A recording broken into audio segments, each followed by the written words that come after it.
I'm Dr. Hans Doormalen. Welcome to Hans Doormalen Presents Fun with Philosophy. Today we're going to think about knowledge. Isn't that fun? Our very first guest is the ancient Greek philosopher Socrates, who was standing on the marketplace and asking the young people, "What do you know?" This is Socrates. He lives in Athens and is married to Xanthippe. But he doesn't know that he lives in Athens and is married to Xanthippe because he is a skeptic. And skeptics claim to have no knowledge whatsoever. They believe that they do not possess any knowledge at all. Hence, he does not know that he lives in Athens and is married to Xanthippe. Socrates is talking at the agora to some young people. He asks them, "What do you know? What are you absolutely sure of?" What would your answer be? One of the young people could have answered, "I know that the patron of our city of Athens is Pallas Athena." Socrates would have responded to this answer with more questions. "Are you sure?" "Yes." "How do you know?" "A priest told me, and my parents told me this as well." "Do you believe Pallas Athena exists?" "Yes." "Are you absolutely sure that she exists?" "Yes, I am absolutely sure." "And how do you know that?" "My father told me."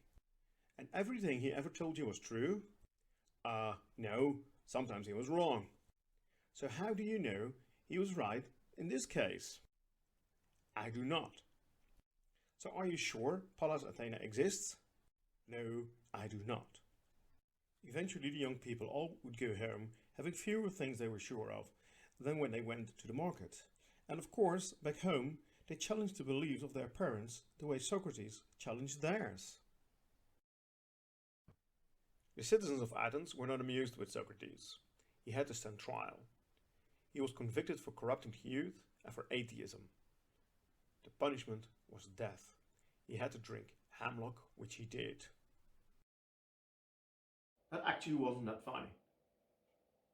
Our second guest today is Socrates' pupil, Plato. Plato was not a skeptic but a rationalist. He argued that we can have knowledge, but in order to see that we indeed can have knowledge, we need to know what knowledge is. So let's take a look at Plato's view on knowledge. This is Plato, and this is Theaetetus. Theaetetus is a mathematician who was born in Athens. It is said that he resembled Socrates in the snubness of his nose and the bulging of his eyes. Plato is going to help him understand what knowledge is. Plato asks, "My dear Theaetetus, can you tell me something you know?" Theaetetus pauses for a moment and then says, "I know that if I have 4 apples and then eat one, I have 3 apples left." "Very well," Plato says. "So is it then possible for you to know in that situation that you have 20 apples?" "No, it's not. That would not be true." "So what's the most important aspect of knowledge?" "Well, it has to be that something can only be knowledge if it is true." "I do believe you're right," Plato says. "That was quite easy, wasn't it? But can you also tell me which things can be true?" Theaetetus is silent for a moment and then hesitantly says, "Facts?" "Ah," Plato responds, "that's an answer that many people give, but it is incorrect. But it is an understandable mistake. Have another guess. Think about a liar. What does a liar do?" "A liar tells lies." "And are lies true?" Theaetetus looked at Plato with surprise. "Of course not. Lies are always false." "So, apparently one can tell things that are false. So which things can be true or false?" "Things we say. Statements." "Exactly. Statements can be true or false. And of course, statements express what we think, what our beliefs are. So beliefs can be true or false as well. Do you see that?" "By Zeus, Plato, you are right," Theaetetus yelled. "I do see that." Now, since we do not always say what we think we know, it does make sense to say that the things we classify as knowledge are true beliefs, right? Indeed, I agree. But having true beliefs is not enough for them to be knowledge. You also have to give an account of how you know they are true.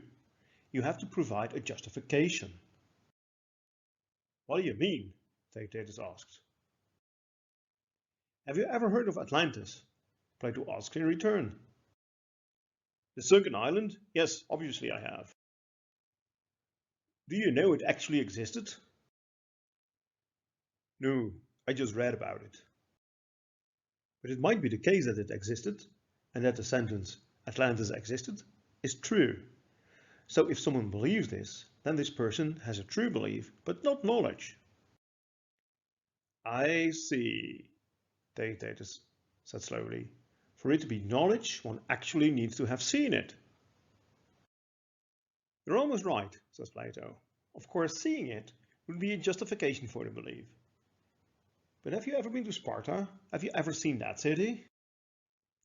I have not, Theaetetus answers. And does Sparta exist?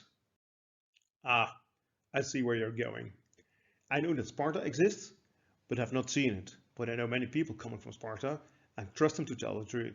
So giving a justification could be telling you that I saw the city, or provide another account of how I know this. That's it. That's what knowledge is. A justified and true belief.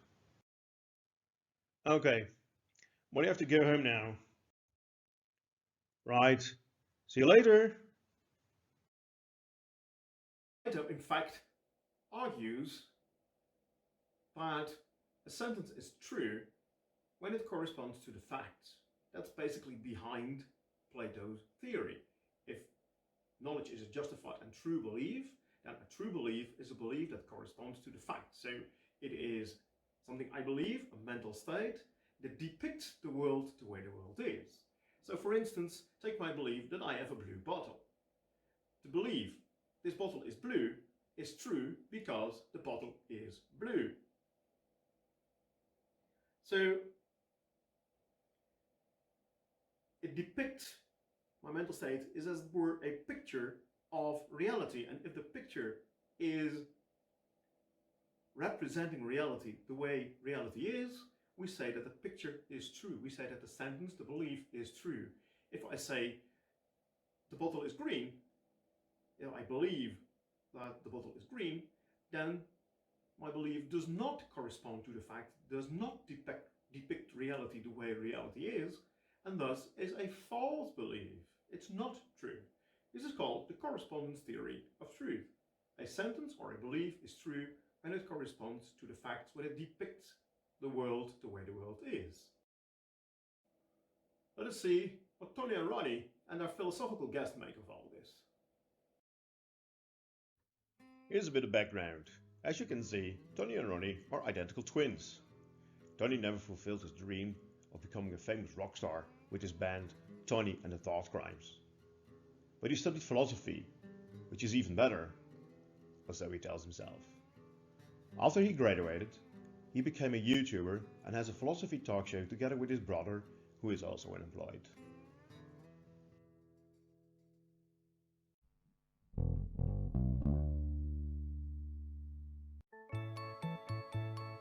This is Tony.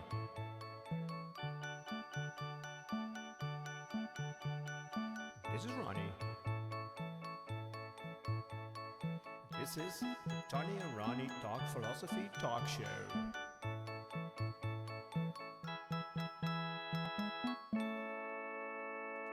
In a show. Welcome one and all to the Tony and Ronnie Talk Philosophy Talk Show. Today our guest is Adam Getche, who claims that Plato was wrong in thinking that knowledge is a justified and true belief. Thank you for joining us today. Thank you for inviting me. It has long been held, at least since Plato, that if one knows something, that one then has a belief that is true, and that one can also give a justification for that belief. But now I've heard that you disagree with that. I'm not only disagreeing with it, I can show you that it has to be wrong? Please elaborate.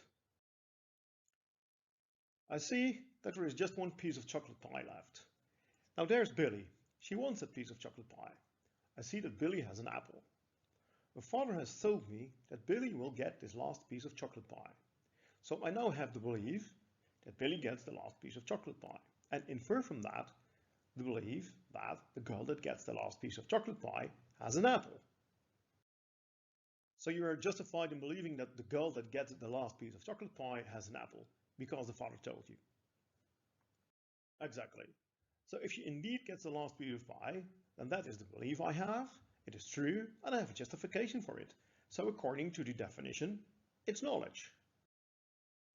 I get it. But what's the problem? It is her sister Bobby who gets the pie. Shelley gave it to her instead of to Billy. So the belief that the girl that gets the last piece of chocolate pie has an apple was false. Ah, no, it wasn't false because Bobby also has an apple. So my belief that the girl that gets the last piece of chocolate pie has an apple was indeed true. And it was justified. So it's a justified and true belief, but not knowledge? It's not knowledge because the belief it was based on, that Billy would get the last piece of chocolate pie, was false.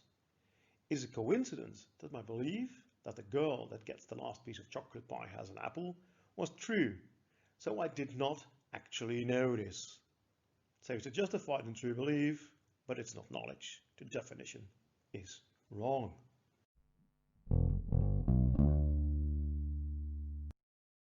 Now, what do you make of that, Ronnie? Isn't that something? I'm not convinced. The justification of Getty's belief that the girl that gets the last piece of chocolate pie has an apple was based on a false belief. The belief that Billy would get it. That is what Getty said. So why is it not convincing? This means that the justification of his belief that the girl that gets the last piece of chocolate pie has an apple is based on a falsehood. I don't think that justifications, explanations of how you know something, can contain falsehoods. If a justification consists of claims, all these claims have to be true, otherwise it's not a real justification. That too is something to think about. I would really like a piece of chocolate pie now. Yeah, so would I.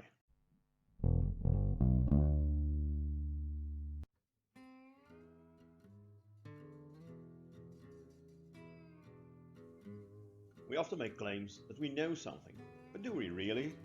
Do we even know what we mean by I know? Do you think Plato's right? If not, why not? If you agree with Gautier, why? If not, why not? Sapere aude.